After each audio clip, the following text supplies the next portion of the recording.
savez pas quoi faire? Eh bien aujourd'hui, Parlons parlons science.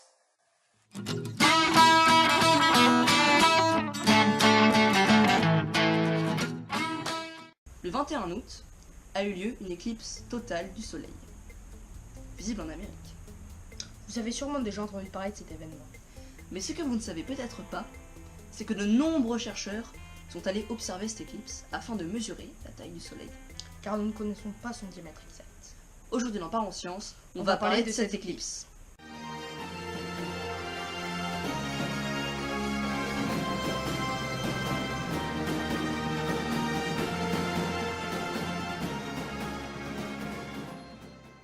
Donc les chercheurs sont allés assister à cet événement.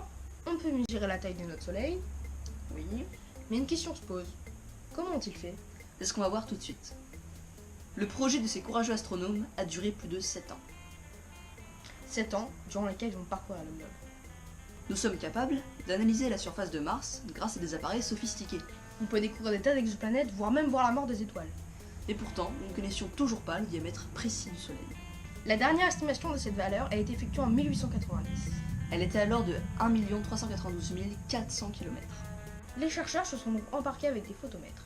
Et ont pu ainsi déterminer le moment précis où la Lune occultait le Soleil. Après une série de calculs, ils ont pu déterminer le diamètre du Soleil. Un des chercheurs, Philippe Lamy, A utilisé un procédé très simple que vous pouvez vous-même reproduire pour mesurer le mur de votre maison par exemple. Qu'est-ce que tu lui veux à ma maison? Il vous suffit de vous éloigner de ce mur avec une règle de 30 cm, de façon à les superposer à vos yeux. Si vous connaissez la distance qui sépare votre règle de la maison, vous pouvez déduire la hauteur de ce mur grâce au théorème de Thalès. Celui qui malheureusement fait pleurer plus d'un collégien. Pour mesurer le diamètre du Soleil, il faut remplacer la règle par la Lune et le mur par le Soleil. Et ça marche! Et cela avec une précision de 45 km. Bien sûr, il ne suffit pas d'avoir le théorème pour définir cela précisément. De nombreux facteurs sont à prendre en compte, tels que La température, et donc le fait que le Soleil nous envoie de l'énergie, la météo et le fait très important que la taille du Soleil varie au cours du temps.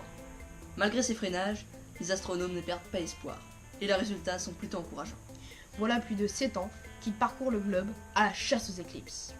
L'éclipse du 21 août a donc été une étape primordiale. Mais d'autres manifestations de ce genre sont nécessaires.